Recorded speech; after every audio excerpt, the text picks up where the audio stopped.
Bonjour et bienvenue sur Allo fait dodo, le podcast SOS des parents, qui vous aide à vous sentir épanoui, reposé et surtout serein dans votre rôle de parent. Parce que nous sommes convaincus que la famille est un tout, où chaque membre a sa place et où le mal-être de l'un impacte le bonheur commun, nous vous proposons ici une approche à 360 degrés de la famille. Nous vous parlons de votre quotidien sous tous ses angles. Vos enfants, vous en tant que parents, mais aussi et surtout la qualité de la relation sont au cœur des sujets de chaque épisode. Toutes les semaines, je reçois des experts, des consultants, des consultantes, des professionnels de la petite enfance qui, à l'image de Caroline Ferriol, fondatrice de l'univers Fait Dodo, ont tous en commun d'être passionnés et profondément bienveillants dans leur approche et leurs conseils. Nous parcourons ensemble les sujets qui vous intéressent, vous intriguent et vous troublent parfois. Car oui, en tant que parent, de nouvelles questions émergent chaque jour et les bonnes réponses font toute la différence. Pour les curieux qui se demanderaient qui est cette voix derrière le micro, eh bien je m'appelle Aurélie Montin, je suis consultante spécialiste du sommeil adulte et auteure du podcast Insomnie hors de mon lit. J'anime Allo fait dodo chaque semaine, avec pour objectif de vous proposer le meilleur de chacune de mes invités, ainsi que les sujets les plus percutants. Il m'arrivera parfois de changer de place derrière le micro pour vous parler sommeil, de votre sommeil à vous, parents, car oui, dormir quand on fonde une famille est aussi un challenge parfois. Très bonne écoute à toutes et à tous.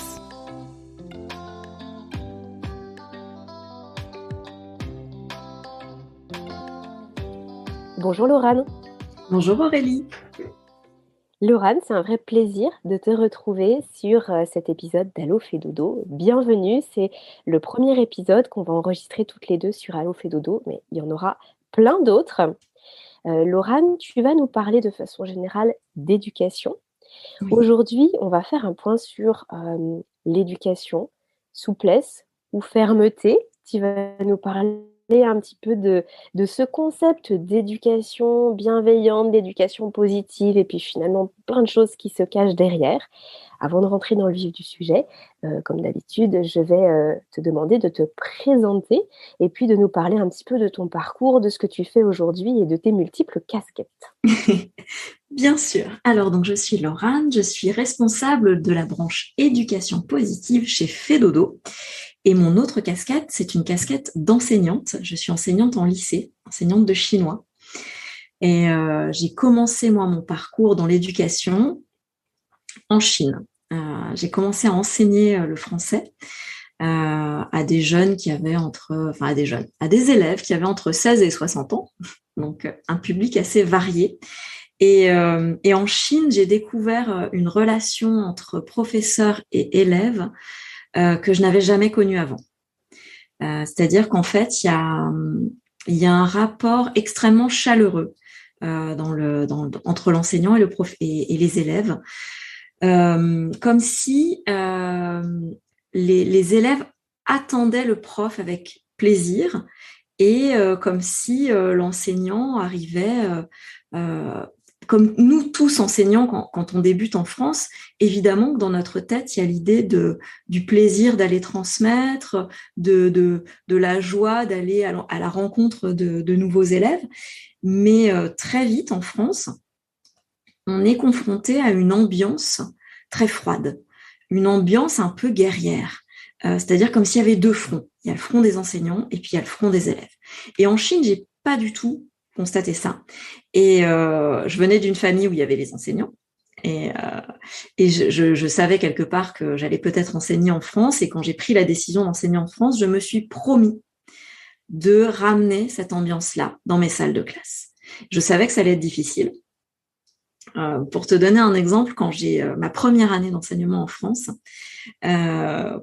premier pas dans la salle des professeurs, il y a des anciens qui ont voulu me donner des conseils. Et qui donc m'ont dit, avec les secondes, ne souris pas avant la Toussaint.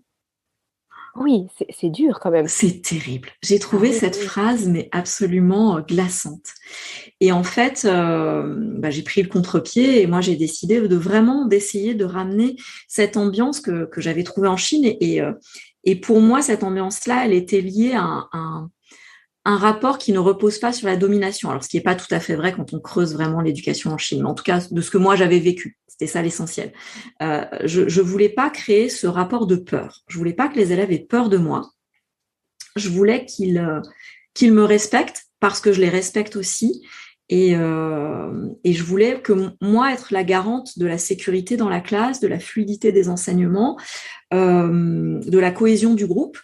Mais je voulais pas être celle qui inspire la crainte.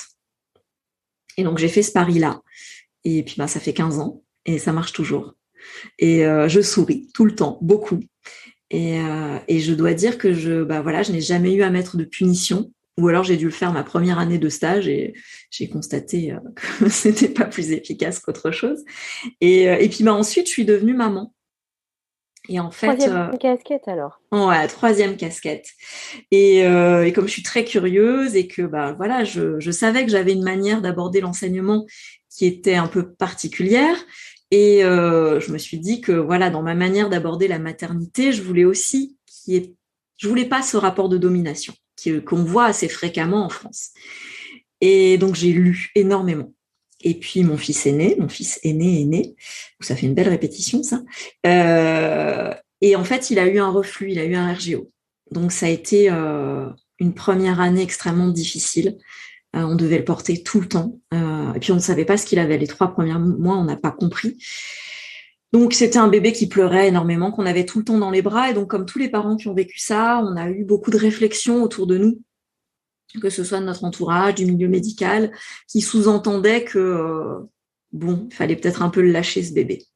Et puis que pleurer, ça lui ferait les poumons. Et puis plein de réflexions comme ça qui m'ont encore plus poussée à faire des recherches. Et en fait, tout ça, ça s'est enchevêtré. C'est-à-dire que tout ce que j'ai appris au niveau éducatif pour l'éducation de mon enfant, ça m'a poussée à aller encore plus loin dans mon travail. Quand j'ai repris le travail, quand je suis retournée au lycée, j'ai voulu aller encore plus loin dans ce que je proposais aux élèves en termes d'autonomie, sur le travail de l'estime de soi, la confiance en soi. Et puis, j'ai tellement développé ça que mon inspectrice m'a proposé de faire des formations auprès de mes collègues. Et donc, progressivement, je suis devenue formatrice. Et puis, un jour, j'ai rencontré Caroline, la dirigeante de Fedodo, qui m'a proposé d'aller plus loin et de proposer mes services aussi à des parents. Et en fait, c'était un rêve depuis toujours. J'ai tellement de plaisir, moi, à voir ce que l'éducation positive peut créer dans les rapports, soit entre les enseignants et les élèves, soit entre les parents et les enfants, que j'ai envie que ça se développe. Donc voilà, aujourd'hui, je suis arrivée à la création de la branche éducation positive de Fedodo.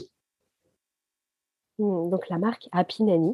Voilà, exactement. Où tu proposes des accompagnements, du coup, on peut en parler en quelques mots peut-être, où tu proposes des accompagnements aux familles, mais où tu proposes aussi des ateliers, des formations, et puis je crois que tu peux t'adresser justement aussi à des, peut-être même à des futurs parents, ou alors à des personnels aussi peut-être dans la petite enfance, justement, pour aborder les relations différemment. Tu veux nous en parler en quelques mots ? Oui, bien sûr. En fait, l'idée, c'est qu'aujourd'hui, on a énormément d'informations. Je pense que dans un sens, il y a des gens qui disent que c'est plus facile d'être parent maintenant parce que on a plein d'informations sur le développement psychomoteur des enfants, sur les différentes manières dont on peut s'adresser à un enfant. Mais en fait, moi, je suis pas sûre que ce soit si facile parce qu'en fait, en tant que parent, quand on va être très très fatigué et puis qu'on va crier sur nos enfants ou alors qu'on va se mettre à vouloir utiliser une menace, si tu ranges pas ta chambre, je vais tout jeter par la fenêtre.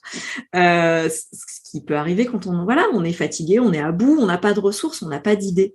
Je pense que c'est difficile actuellement parce qu'en fait, dans un coin de notre tête, on sait qu'il y a d'autres réponses.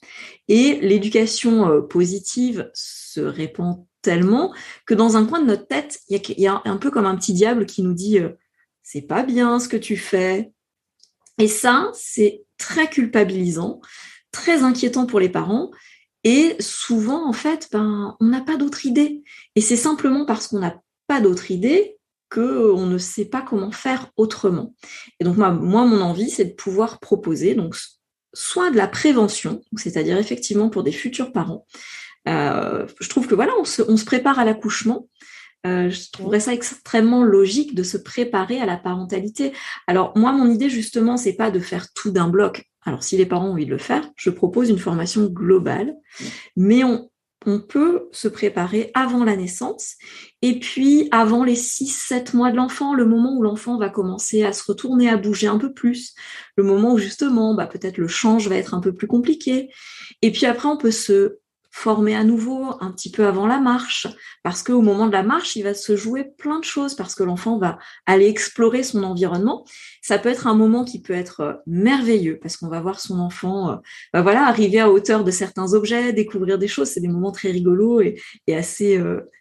c'est émouvant de voir son enfant aller vers le monde, mais ça peut être aussi absolument terrible quand on n'est pas préparé, parce que ça va très très vite. L'enfant va effectivement pouvoir se déplacer, aller partout. C'est à la fois inquiétant, ça peut être un peu dangereux si on n'a pas baby-proofé la maison.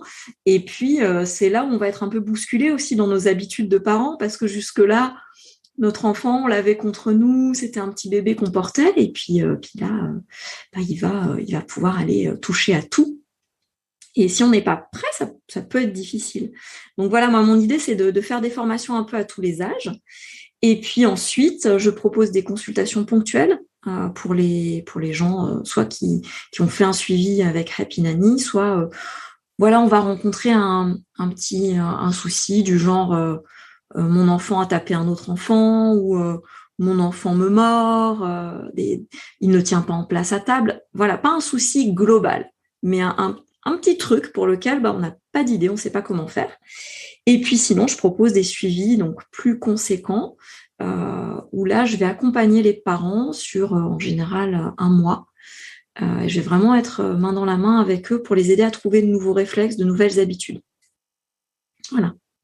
Oui, là, si je comprends bien, c'est quand il y a plusieurs nœuds justement dans le quotidien à dénouer.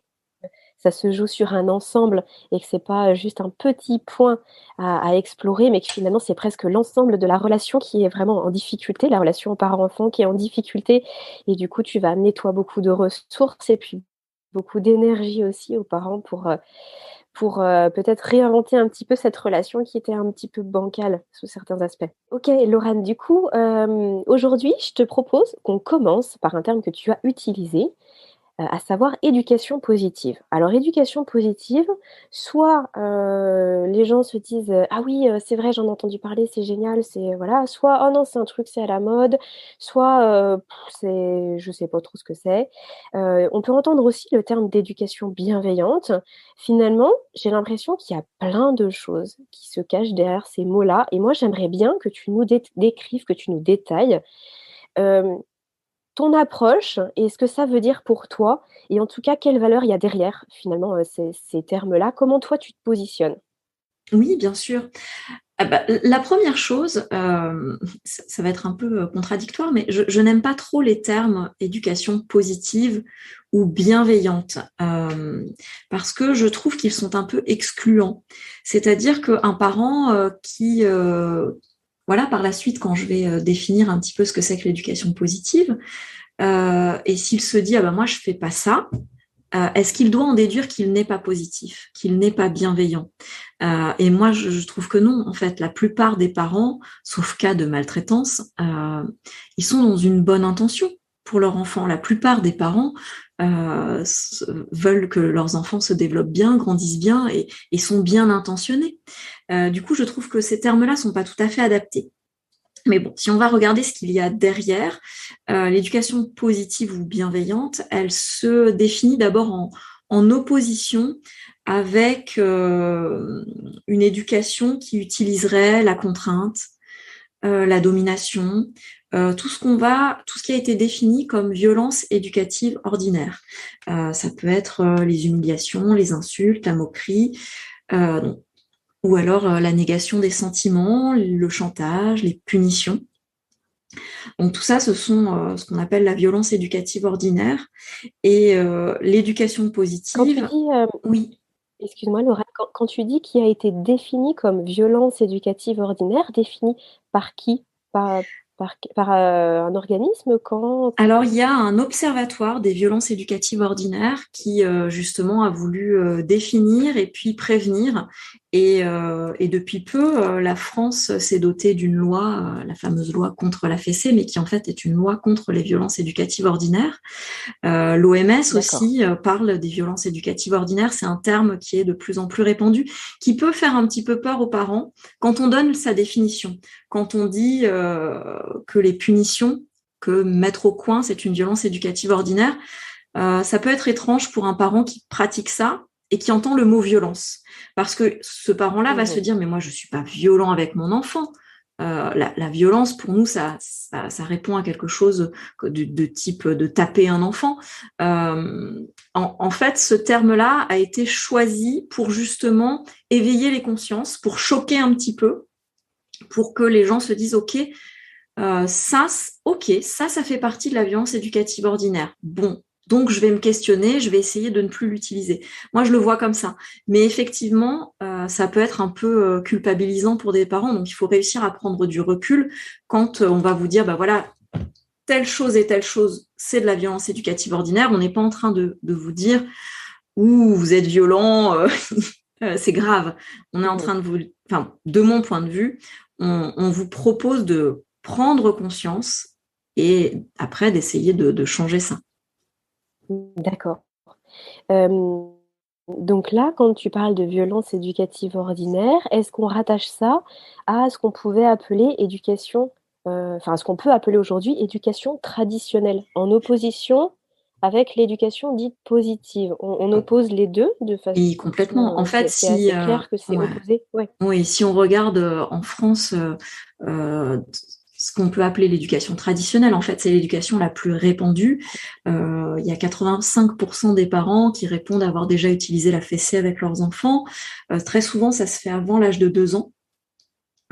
Et puis, la plupart des parents, je pense, se reconnaîtront quand on parle de punition, de chantage, de menace. Une menace, c'est si tu fais pas ça tout de suite, voilà ce qui va se passer. Et je crois que c'est l'éducation la plus répandue en France. Donc, c'est aussi pour ça que moi, je milite vraiment pour déculpabiliser les parents. C'est-à-dire, l'éducation positive, c'est un objectif. Et moi, évidemment, mon espoir, c'est qu'elle se répande et que la plupart des parents en suivent les principes. Mais évidemment, il va falloir du temps pour changer tout ça. Parce que aujourd'hui, c'est pas du tout l'éducation la plus répandue, c'est pas celle que la plupart des parents d'aujourd'hui ont vécu eux-mêmes quand ils étaient enfants. Donc c'est tout un chemin à parcourir. Et donc l'éducation positive, si on dit un petit peu plus ce que c'est, elle a d'abord pour base une connaissance du développement des enfants. En fait, ce qui va faire souvent qu'un parent va réagir négativement au comportement d'un enfant, c'est parce qu'il n'a pas la connaissance de là où en est son enfant. Je vais donner un exemple tout simple. Un bébé, on va dire un bébé de 14 mois, qui mange à table et qui va mettre sa main avec bonheur dans sa purée et puis qui va jeter cette purée par terre. Alors très souvent, le parent va réagir en disant « Oh non !» et l'enfant va afficher un sourire goguenard parce qu'en fait, lui, il est dans l'exploration. Il est dans la découverte de qu'est-ce que c'est que... Alors, plein d'explorations. Mettre la main dans la purée, qu'est-ce que ça fait comme sensation? Et puis, il est dans l'apprentissage de « j'attrape » et aussi de « je lâche » et éventuellement de « je jette ». Et pourquoi ça le fait sourire? C'est pas parce qu'il provoque son parent, c'est pas parce qu'il est content que son parent soit énervé. C'est parce qu'en fait, il est intrigué par la réaction de son parent, il est amusé par sa réaction, comme il l'est quand on lui fait coucou caché, quand on lui fait des petits guilis sur le ventre. Mais il n'a pas du tout conscience que il fait une bêtise et c'est ça qui est chouette. Enfin, il n'y a pas cette corrélation-là n'existe pas dans la tête de l'enfant. Dans la tête de l'enfant, c'est je fais quelque chose, ça fait réagir maman ou papa. Ouais, chouette, c'est rigolo. Exactement comme quand on fait coucou caché. Et en fait, à partir du moment où on sait ça, la réaction du parent, elle va être complètement différente. Si la scène se reproduit, le parent qui pense que l'enfant le provoque, il va être excédé. Et donc, il va finir par crier, voire il va sortir l'enfant de la chaise haute avec des gestes un peu violents, et puis en lui criant dessus, en lui disant « maintenant, ça suffit ». parce qu'il pense que son enfant le provoque. Si le parent pense et comprend que son enfant est dans une exploration, eh bien, ça ne veut pas dire qu'il va le laisser faire, hein. Donc attention, justement, l'éducation positive, c'est pas le laxisme, hein. C'est pas ok, il est dans l'exploration, bon bah très bien, tant pis pour mes murs, il va jeter la purée par terre, que puis-je faire, il a 14 mois. Non, on va l'arrêter. Mais comme on sait que c'est pas contre nous, on va l'arrêter avec beaucoup plus de douceur. Et comme on sait que c'est un besoin d'exploration qu'il exprime par là, eh ben on va lui proposer d'explorer à d'autres moments. Donc, on va lui proposer, s'il est dans la phase où il a besoin d'apprendre à jeter, on va lui proposer de jeter des ballons. S'il a besoin de manipuler, ben, on va lui donner de la pâte à modeler, on va lui faire manipuler plein de choses. Et du coup, quand on imagine cette scène-là et puis ce qui va se produire derrière en fonction de si on réagit de manière traditionnelle ou si on réagit de cette manière plus douce et bienveillante, on imagine bien que la relation entre le parent et l'enfant, elle va être complètement différente. Et donc ça, c'est un des objectifs de l'éducation positive. C'est à la fois d'accompagner les enfants pour qu'ils grandissent bien, mais ça, tout parent, quel qu'il soit, a cet objectif-là. Mais il y a aussi quelque chose de l'ordre de la construction d'une relation, une relation de confiance, une relation apaisée. Et puis, évidemment, il y a aussi, dans l'éducation positive, on va beaucoup travailler sur l'autonomie de l'enfant. La capacité à exprimer ses émotions, déjà à les exprimer tout simplement, et puis à les exprimer sans dommages collatéraux. C'est-à-dire, je suis en colère, eh bien j'ai le droit d'exprimer cette colère, mais je ne tape pas sur les autres. Alors je peux crier, je peux souffler, je peux faire plein de choses. Il faut que la colère sorte, mais pas sur les autres.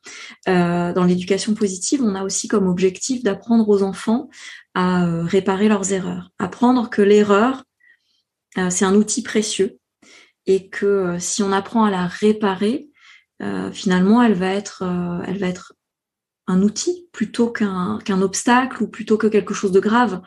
On essaye d'apprendre aussi aux enfants à être en empathie avec les autres.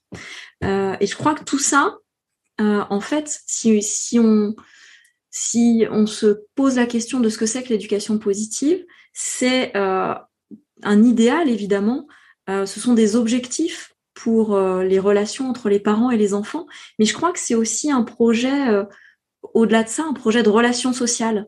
C'est-à-dire qu'on espère que notre enfant, il aura des relations sociales paisibles et qu'il aura, c'est ce qu'on appelle aujourd'hui les compétences psychosociales, donc les compétences pour communiquer avec d'autres personnes quand il sera plus grand, de façon non violente.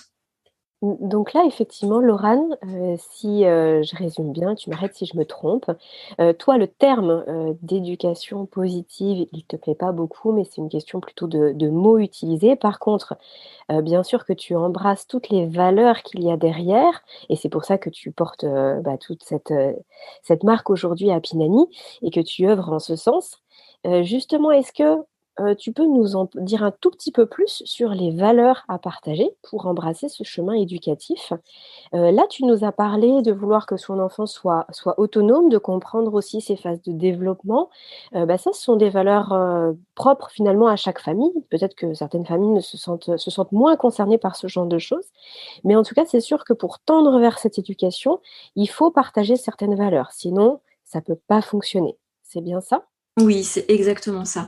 Moi, tous les suivis, tous les accompagnements que je fais avec des familles, je leur demande d'abord quels sont leurs objectifs. Et si une famille me répond, moi, mon objectif, c'est que mon enfant m'obéisse au doigt et à l'œil, je caricature évidemment, je vais leur dire, je suis désolée, mais ça ne va pas fonctionner avec l'éducation positive. Ça ne veut pas dire que dans l'éducation positive, les enfants font absolument ce qu'ils veulent et qu'on est au royaume de l'anarchie, pas du tout. Mais on va être dans un système de coopération. C'est-à-dire que on ne veut pas des petits soldats. On ne veut pas des enfants qui sont éduqués dans la crainte et dans la peur de l'adulte et qui vont réagir parce que s'ils ne le font pas, ils pourraient être punis, ou parce que s'ils ne le font pas, on va leur crier dessus. On espère que nos enfants vont réagir parce que ils ont envie de participer positivement à la vie de la famille, parce que ce qu'on leur propose, ils trouvent ça juste, parce que ils sont en empathie avec. Donc si on demande à un enfant d'arrêter dans une fratrie d'arrêter d'embêter son petit frère ou sa petite sœur, si on est dans une éducation traditionnelle et qu'on menace l'enfant, si ça marche, ce sera parce que l'enfant aura peur, aura la crainte de l'adulte. Dans l'éducation positive, ce que l'on recherche, c'est que l'enfant arrête parce qu'il comprend que son comportement ne fait pas du bien à son petit frère ou à sa petite sœur. Et on espère qu'on va développer l'empathie. Donc, je dirais que une des premières valeurs à embrasser, c'est vraiment l'idée de respect mutuel et de confiance. C'est l'idée de coopération plutôt que de domination. Et puis... Pourtant, pourrait te répondre, Laurane, que oui. ça paraît surprenant d'attendre ça d'un tout jeune enfant. Parce qu'effectivement, là, on parle d'enfants qui peuvent avoir peut-être 2 ans, 2 ans et demi, 3 ans, qui sont justement dans la découverte de la relation à l'autre. Là, tu parlais de la fratrie, mais finalement, ça peut être aussi avec les petits camarades à l'école, et cetera. Et c'est vrai qu'on pourrait t'opposer, et j'imagine qu'on te l'a déjà opposé, à savoir: «Mais il est trop petit pour ça, il verra l'empathie en grandissant. Là, pour le moment, moi, j'ai besoin qu'il m'écoute et qu'il m'obéisse», pour reprendre ton terme. Oui, bien sûr. Oui, mais en fait, on ne se rend pas compte, je crois, à quel point les enfants apprennent vite. Je crois qu'il y a beaucoup de malentendus entre les parents et les enfants avant que les enfants parlent bien. Parce qu'en fait, comme l'enfant ne parle pas bien, on imagine qu'il ne comprend pas beaucoup. Alors que l'enfant comprend beaucoup et fonctionne beaucoup par imitation. Alors évidemment, quand je parle de coopération, ce qui fait peur aux parents, c'est de se dire oui, mais avant d'atteindre la coopération, il faudra quand même qu'ils m'écoutent pour certaines choses, par exemple pour traverser la route. Est-ce qu'on attend patiemment que l'enfant ait compris qu'il était dangereux de traverser la route ou non, évidemment qu'il y a des situations, tout ce qui concerne la sécurité, où on va être ferme, où on va poser des règles et on va pas travailler sur le long terme. Ceci dit, pour ce qui est de la sécurité, si je donne cet exemple-là, un enfant peut apprendre dans la douceur, sans qu'on ait besoin de crier, que on traverse en donnant la main, qu'on traverse en regardant de chaque côté, parce qu'on va s'entraîner. On va s'entraîner à un endroit qui n'est pas dangereux, qui permet donc l'erreur, et on va montrer à l'enfant comment on fait, tranquillement, sereinement. Mais évidemment que dans une situation d'urgence, où là, on est dans un endroit dangereux et où l'enfant va traverser, on va l'arrêter fermement et même en haussant la voix. Là, il n'y a aucun souci là-dessus. On va essayer de ne pas tomber dans les extrêmes. C'est évidemment, dès qu'on parle d'une chose, on a tendance à la pousser jusqu'à son extrême. Il faut toujours trouver l'équilibre. Et du coup, là, on touche complètement du doigt, notre thématique du jour, à savoir l'éducation positive, souplesse ou fermeté? Parce que dans la pensée collective, l'éducation est, est justement alors l'éducation, souple ou alors l'éducation, traditionnelle plus ferme, sont des notions qui s'opposent complètement.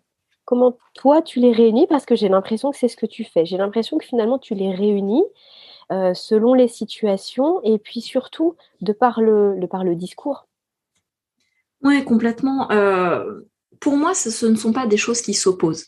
Euh, on va commencer par la fermeté. Parce qu'en fait, souvent, on imagine que éducation positive égale laxisme. Moi, je connais beaucoup de parents qui ont lu des livres d'éducation positive, qui ont vu des vidéos et qui, par exemple, comme ils ont entendu qu'il fallait ne pas dire non, on va dire qu'ils ont compris qu'il ne fallait pas dire non, s'interdisent ce mot et ne le disent plus du tout. Et du coup, ils se retrouvent dans des situations impossibles. Un exemple que j'ai vraiment vu de mes propres yeux d'une maman qui est au moment du dessert avec son enfant. Son enfant en est à sa 2e boule de glace au chocolat. Il en demande une 3e. La maman est bien embêtée puisqu'elle ne peut pas dire non. Donc elle dit oui. Bon, il en est à sa 3e boule de glace, puis il lui en redemande une. Elle est toujours très embêtée puisqu'elle ne peut pas dire non. Donc elle dit oui. On se retrouve à la 5e boule de glace au chocolat. C'est complètement absurde. l'éducation positive ne dit pas ça. L'éducation positive ne dit absolument pas qu'on doit accepter tout et dire oui à tout. En fait, elle conseille... alors justement, je trouve que quand on dit d'éviter le non, c'est pas ça qui est intéressant. Ce qui est intéressant, c'est de comprendre le système derrière. En fait, l'idée, c'est que plus on sera souple, plus l'enfant va être souple. Et que en fait, plus on va être dans la rigidité, plus notre enfant, par imitation, va être dans la rigidité. Mais ça ne veut pas dire que nous abandonnons notre rôle de parent, qui est quand même celui qui va assurer la sécurité de l'enfant. Donc, évidemment qu'on a le droit de dire non, qu'on a le droit de dire stop, et qu'on a le droit de définir des règles. En revanche, ce qu'on essaye de faire, et c'est là où on va parler de souplesse, parce que c'est aussi une souplesse intellectuelle, c'est de se dire, ok, on m'a dit qu'il fallait que je sois le plus souple possible, que je dise pas trop non. Mais je garde en tête que c'est moi qui assure la sécurité de mon enfant. C'est moi qui sais ce qui est bon dans son alimentation.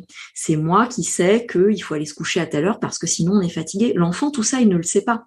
Donc, on ne va pas lui demander de se réguler. Nous, on va être là pour ça. Donc, évidemment, qu'on va poser des règles, par exemple sur la nourriture. Je vais donner un exemple tout bête, l'exemple des sucreries. Si on laisse un enfant totalement libre sur les sucreries, mais comme un adulte d'ailleurs, il aura beaucoup de mal à se contrôler et à s'arrêter. Donc, on peut très bien poser une règle et dire, chez nous, la règle, c'est qu'on ne mangera pas plus de 2 bonbons par semaine. Je dis n'importe quoi, hein, chaque famille fait ce qu'elle souhaite. Mais dans l'éducation positive, ce qu'on va proposer, c'est éventuellement d'inclure l'enfant dans la règle et de lui dire, voilà, la règle chez nous, ça va être 2 bonbons par semaine. Toi, tu choisis quel jour? Et le fait d'inclure l'enfant dans cette règle, ça va le faire se sentir concerné par cette règle-là. Et donc, il l'appliquera beaucoup plus facilement. Et par ailleurs, on peut aussi poser des règles sans négocier. Voilà, le fait de traverser la route en regardant, de donner la main, on peut être ferme là-dessus et ça ne veut pas dire qu'on ne fait pas d'éducation positive. Mais on va essayer de ne pas avoir 60 règles dans la maison et de ne pas imposer à l'enfant beaucoup de fermeté et de rigidité au quotidien. Ça veut dire qu'on peut réfléchir aux règles dans la maison et se dire, bon, voilà quelles sont les règles qui sont non négociables. Et celles-là, je vais les poser de façon ferme et définitive. Ou si je vois que il y a une partie de la règle qui peut être travaillée avec l'enfant pour qu'elle soit beaucoup mieux intégrée par lui, ok. Mais ces règles-là, il va y en avoir quoi, une dizaine. Et les autres, alors je vais prendre l'exemple de sauter sur le canapé. On n'est pas obligé de dire dans la maison, il est interdit de sauter sur le canapé. On n'est pas obligé à chaque fois que notre enfant saute sur le canapé de lui dire non, ne saute pas sur le canapé. Par contre, on peut très bien expliquer à l'enfant, lui dire sauter sur le canapé c'est dangereux, ou non, j'ai pas envie qu'on abîme le canapé, et lui demander mais où est-ce qu'on pourrait sauter en sécurité? Et puis on va mettre un petit matelas par terre, voilà, on va trouver une solution. En fait, c'est l'idée de souplesse, elle commence un petit peu par là, c'est-à-dire mettre un peu de la souplesse dans notre façon de nous exprimer et dans notre façon d'envisager la communication sur ce qui se fait et ce qui ne se fait pas avec l'enfant. Ça veut dire qu'on va essayer d'éviter de rentrer dans un rapport de domination où c'est nous qui édictons tous les comportements que l'on doit suivre et qui interdisons tous les comportements inadaptés. Parce que quand on fait ça, il y a un risque à rentrer dans une lutte de pouvoir avec l'enfant. Parce que l'enfant, c'est un être en plein développement qui va devenir un jour un adulte autonome, qui exerce une certaine liberté. Et donc cet enfant-là, il va tendre vers ça. Et plus l'enfant grandit, plus il devient libre et autonome. Et de façon totalement contradictoire, plus il grandit et devient libre, plus il va accéder à des choses dans la maison qui peut-être lui sont interdites, plus il va pouvoir se déplacer dans des endroits où peut-être il n'a pas le droit d'aller, et donc plus l'adulte va lui opposer un non, une interdiction. Et chez l'enfant, ça va donc créer une incompréhension, une frustration, parce que, mais zut, là, j'apprends à me déplacer, je grandis, je deviens autonome, mais j'ai pas le droit de faire ça. Et c'est là où on peut rentrer dans ce qu'on appelle une lutte de pouvoir, parce que l'enfant va avoir, j'allais dire envie, mais en fait, c'est un besoin, parce que c'est ce qui l'aide à grandir. Il va avoir besoin d'exprimer son pouvoir personnel.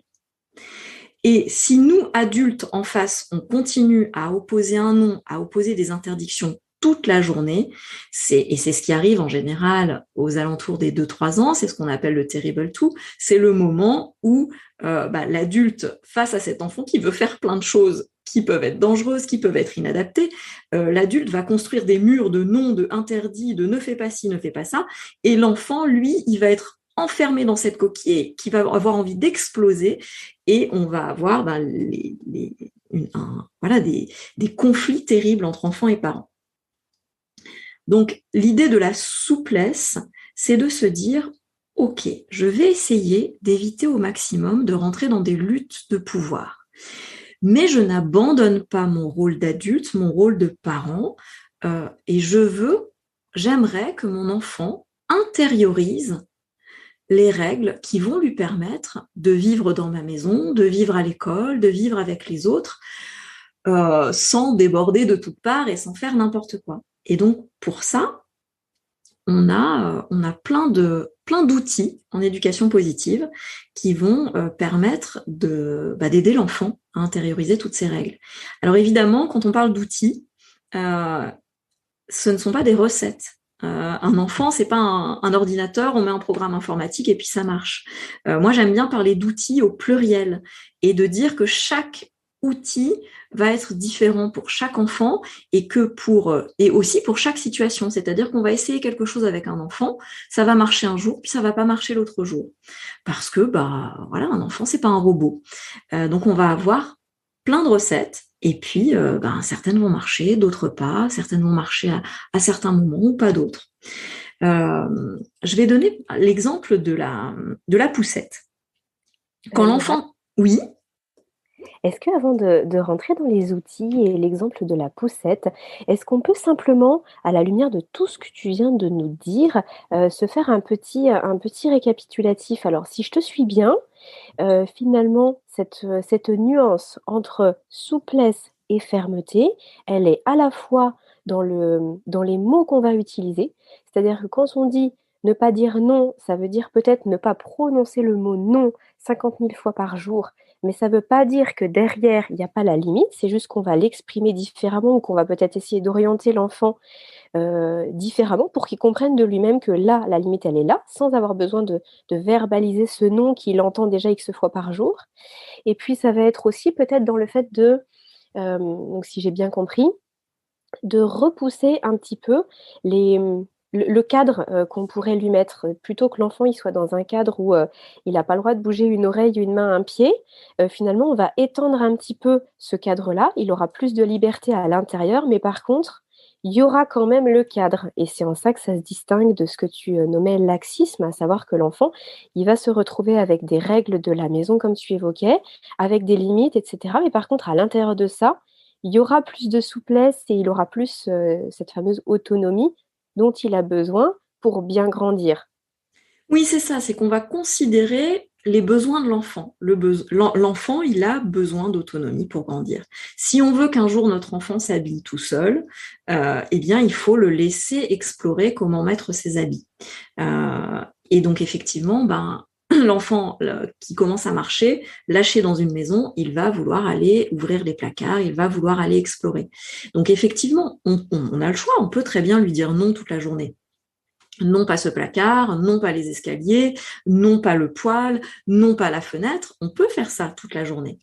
Il y a des enfants chez qui ça va poser aucun problème. Et puis, il y a des enfants qui vont avoir Alors, tous les enfants ont ce besoin de pouvoir personnel, c'est ce qui va leur permettre de grandir. Mais il y a des enfants chez qui ça va être insoutenable, qu'on leur oppose vraiment ce non toute la journée. Et donc, l'idée, c'est pas de ne pas dire non, c'est pas qu'il n'y ait pas de règles, mais c'est effectivement à la fois de se dire, mon enfant a besoin d'autonomie, qu'est-ce que dans mon cadre, je peux modifier pour qu'il puisse explorer au maximum. Donc si on prend l'exemple d'une cuisine, où effectivement il y a des tiroirs, des placards avec des choses dangereuses, des choses qui cassent, on peut soit dire non toute la journée, soit on va bloquer les portes, soit on va, ou les deux, on va lui mettre un placard dans lequel il peut aller fouiller. Et on va répondre à son besoin d'exploration de cette manière-là. Et puis effectivement, il y a le langage. Et donc, on n'est pas obligé de dire non toute la journée, mais on peut dire donc un enfant qui va nous demander un bonbon, un morceau de chocolat, à un moment qui ne nous paraît pas opportun, on va, si on lui oppose un non tout de suite, on casse son rêve, on casse son envie. Et donc, comme pour nous, si on nous oppose un non tout de suite, c'est pas très agréable. Donc, on peut très bien lui dire, tu as envie d'un bonbon. Alors là, c'est juste avant le repas. On mange pas de bonbons avant les repas chez nous. On le garde de côté pour tel moment. Donc, ça veut pas dire qu'on va lui dire oui tout de suite, mon chéri, je te donne ce gâteau, je te donne ce bonbon, mais on va on va pas casser son rêve, on va pas casser son espoir, mais on va le repousser un peu plus tard. Et ainsi, l'enfant, il intègre la règle pour lui-même. Et alors du coup, pour reboucler avec le premier exemple que tu nous donnais et la fameuse maman qui donne 5 boules de glace au chocolat à son enfant, est-ce que tu pourrais nous le formuler mode parentalité positive? Oui, je pense que... Oh là là, mais oui, elle est délicieuse cette glace au chocolat. Moi, si je pouvais, je crois que je mangerais le bac entier. Mais là, ça fait quand même beaucoup, hein. Ça pourrait faire un petit peu mal au ventre. Alors, on va s'arrêter pour aujourd'hui et puis on va la ranger. C'est toi qui la ranges. Et quand est-ce qu'on en remange? Dimanche prochain, il y a papy et mamie qui viennent à la maison. On en remange avec papy et mamie? C'est un exemple. On peut le faire de 1000 façons. Mais l'idée, c'est que l'enfant comprenne qu'on on accepte son envie. On n'est pas en train de lui dire non, tu n'as pas envie et non, tu n'as pas le droit d'avoir envie de glace. On comprend son envie, mais c'est pas bon et on lui propose de manière douce de repousser le moment où il pourra en reprendre. Ok, c'est très clair. Merci Laurane. Tu nous parlais des outils.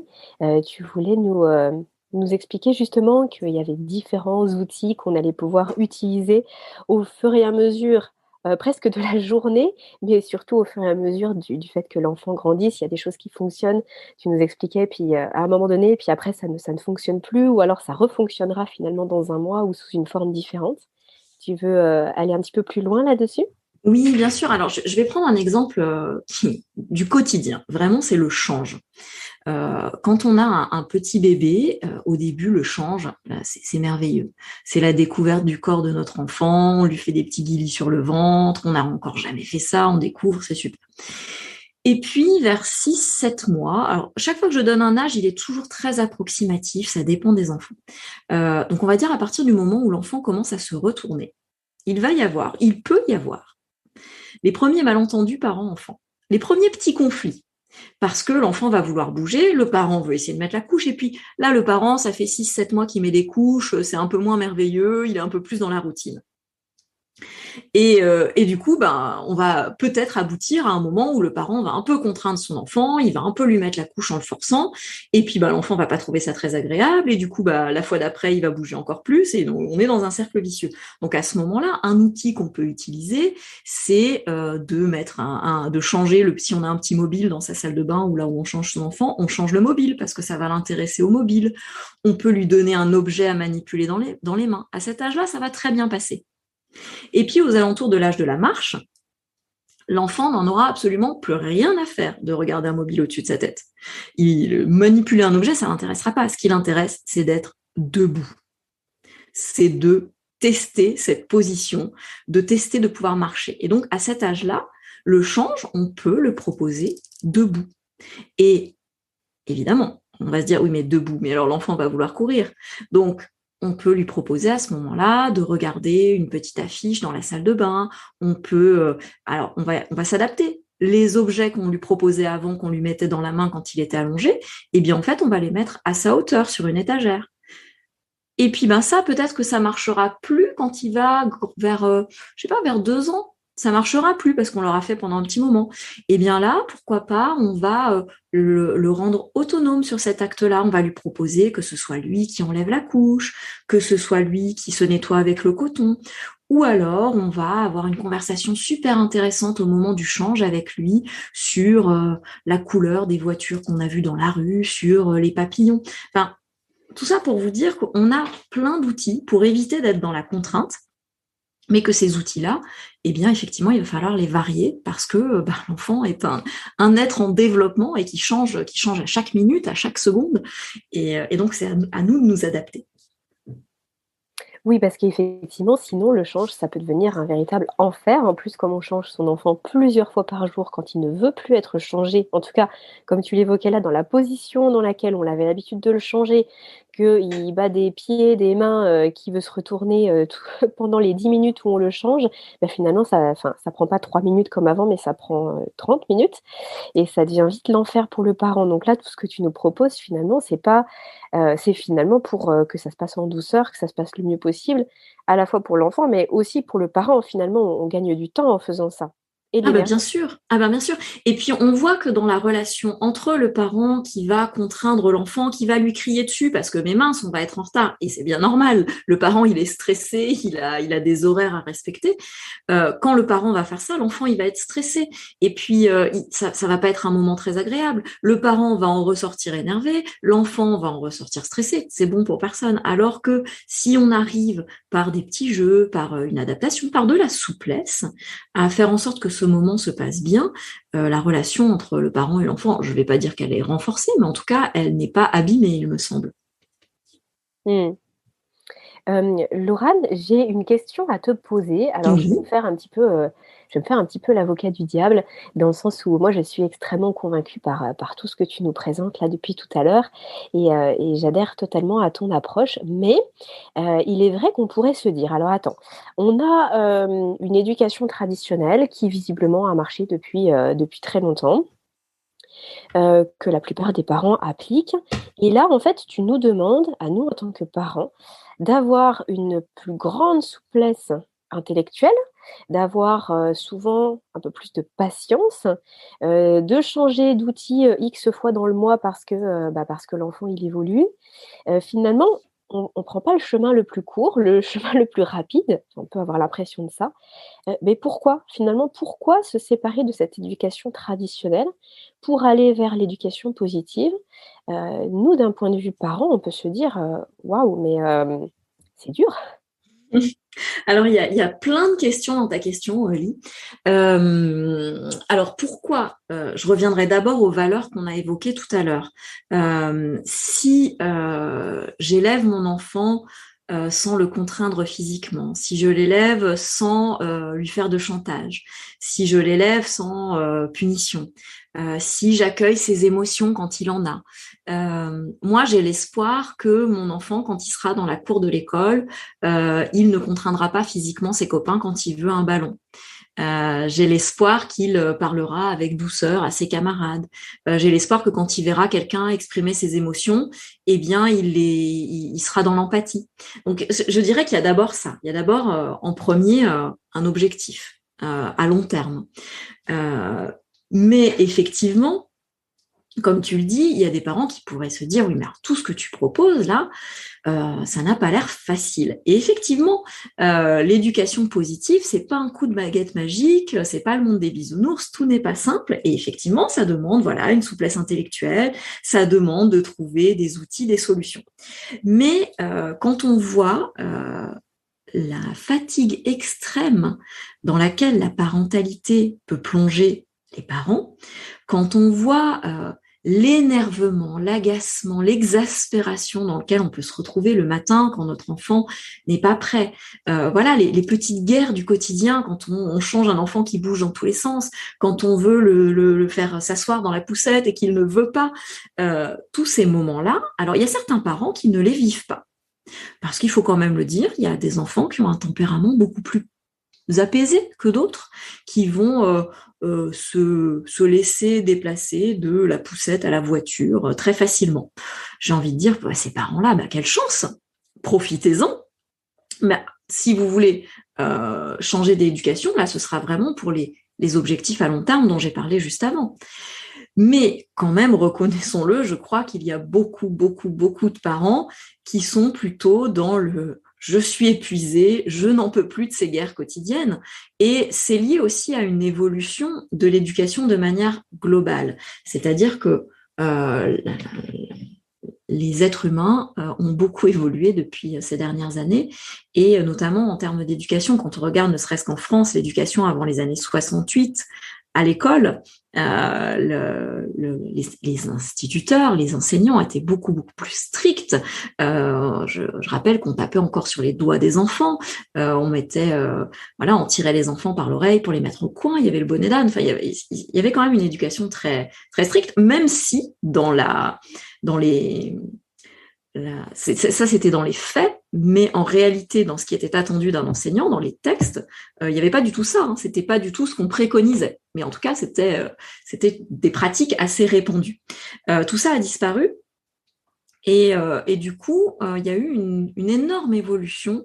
Donc oui, quand tu disais que l'éducation traditionnelle, elle marche depuis longtemps, il faut pas oublier qu'on a un réel changement depuis quelques années dans le contexte dans lequel les enfants vivent. L'école a changé, le rapport entre les enseignants et les élèves a changé, le rapport des enfants aux informations a changé. C'est Isabelle Filiosa qui, dans une conférence, qui avait intitulé une conférence les enfants d'aujourd'hui. Les enfants d'aujourd'hui sont-ils les enfants d'hier? Et sa réponse était clairement non. Et donc, on voit qu'en fait, il y a énormément de choses qui ont changé dans le contexte des enfants. Donc, cette éducation traditionnelle, peut-être qu'elle peut encore marcher. Moi, je dis pas qu'elle ne marche pas, mais je vois que beaucoup de parents n'arrivent plus à l'appliquer. Peut-être aussi parce que toutes les connaissances qu'on a maintenant sur la toute petite enfance, qui induisent aussi un maternage ou un paternage proximal, qui font qu'on va beaucoup porter nos enfants, qu'on va leur prêter une attention beaucoup plus importante qu'avant. Il faut pas oublier que jusque dans les années 70, quand on opérait un enfant, on ne l'anesthésiait, enfin pas un enfant, un bébé, on ne l'anesthésiait pas.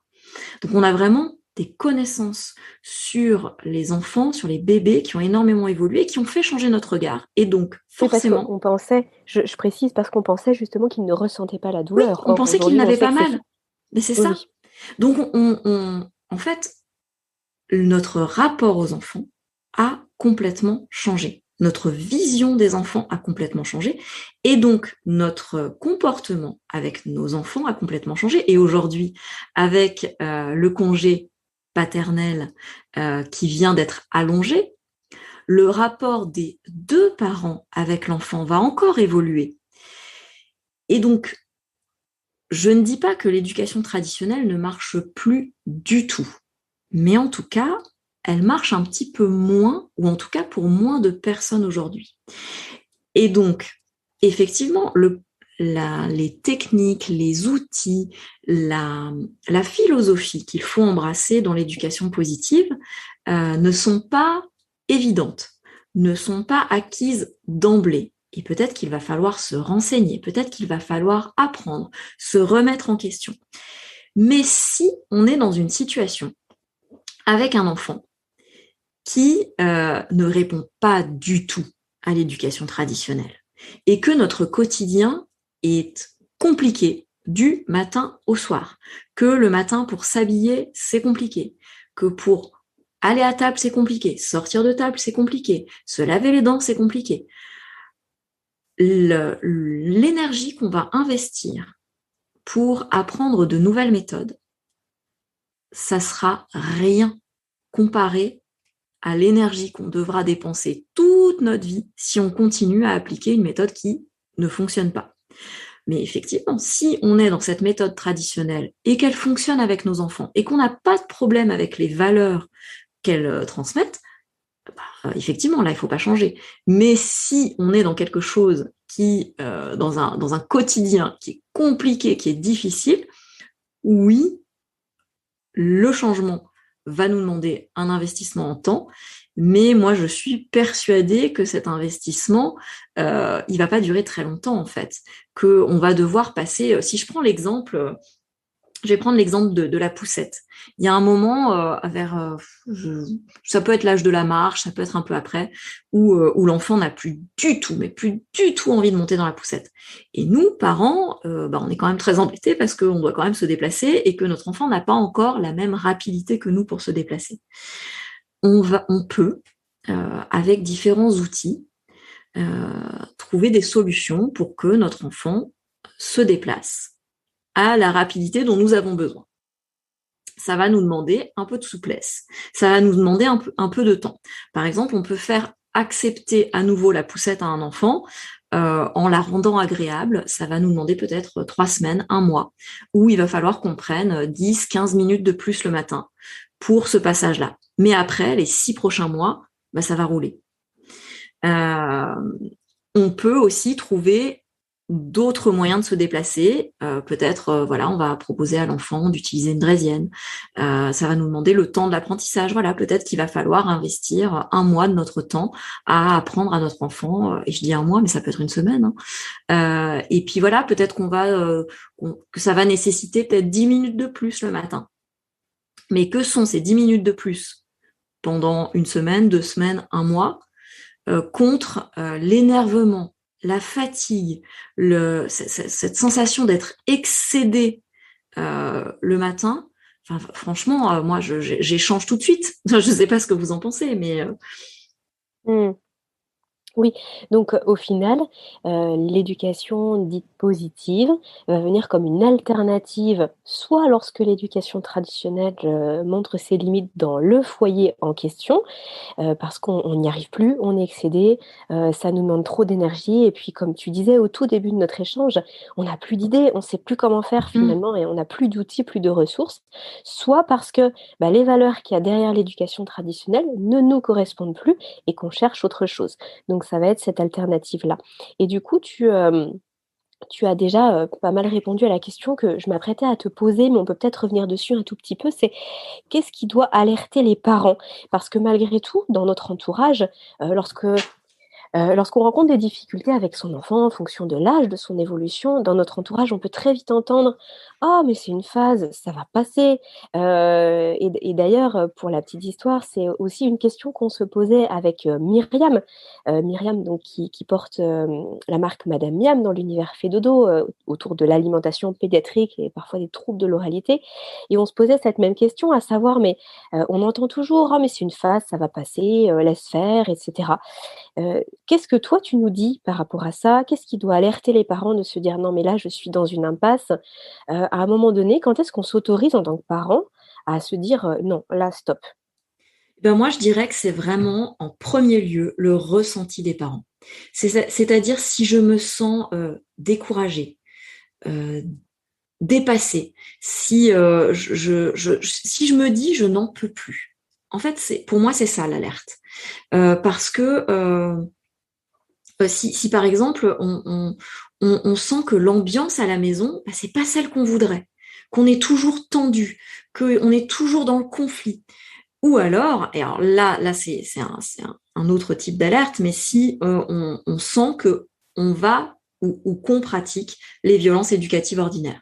Si on se surprend à avoir envie de donner une fessée à notre enfant, ou si on le fait, et je rappelle que 85% des parents disent le faire, si on est constamment dans le chantage et qu'on arrive à des situations où on va dire voilà à notre enfant si tu ranges pas ta chambre je vais jeter tous tes jouets par la fenêtre et qu'en fait on va pas le faire ou alors on va le faire et puis en fait derrière on se retrouve un peu dans une impasse.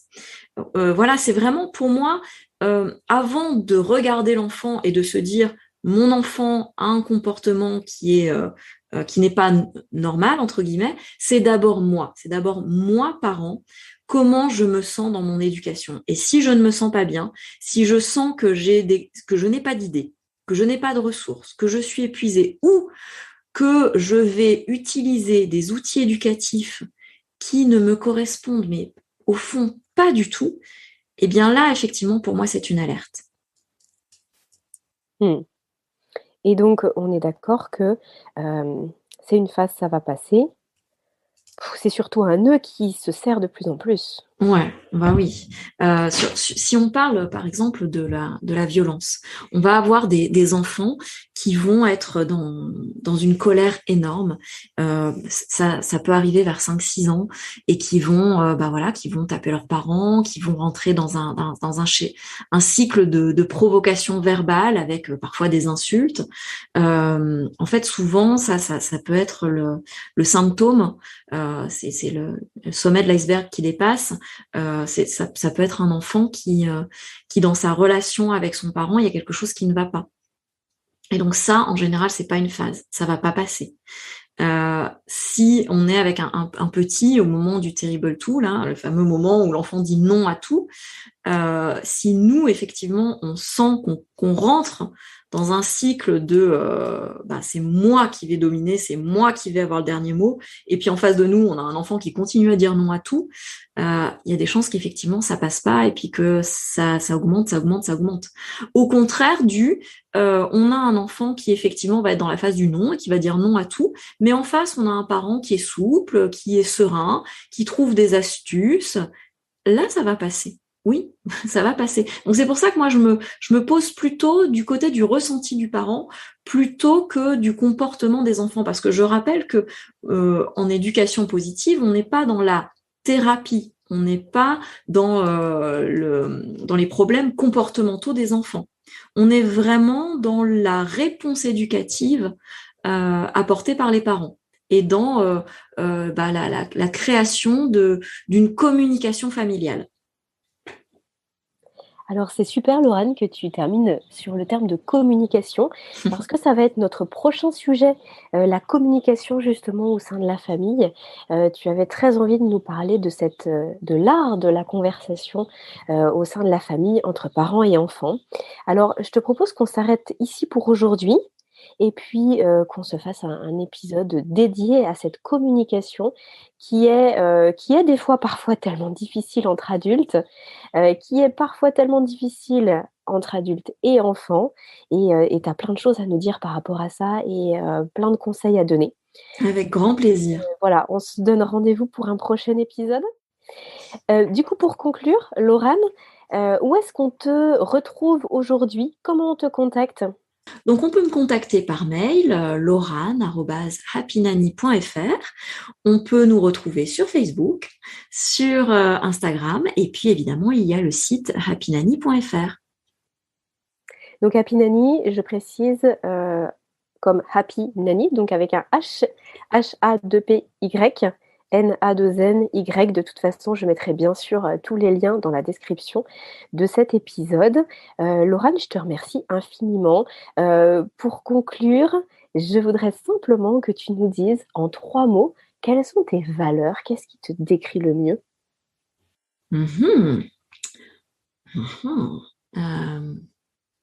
Est-ce que j'ai droit à un mot composé? J'ai envie de dire ouverture d'esprit. Voilà, pour moi, ouverture d'esprit, empathie et curiosité. Merci infiniment, Laurane. On te connaît beaucoup mieux grâce à cet échange et on aura l'occasion de te découvrir encore dans de nombreux épisodes. Je te dis à très bientôt. Merci, à très bientôt. Cet épisode touche à sa fin. Il est l'heure de se quitter, mais pas pour très longtemps, puisqu'on se donne rendez-vous la semaine prochaine avec une nouvelle invitée. Des questions sur le sommeil de votre enfant ou sur le vôtre en tant que parent, des interrogations plus largement sur le domaine de la petite enfance, je vous invite à solliciter directement un rendez-vous gratuit avec une consultante de l'univers Fedodo sur fedodo.fr. À très bientôt sur Allo Fedodo et prenez bien soin de vous.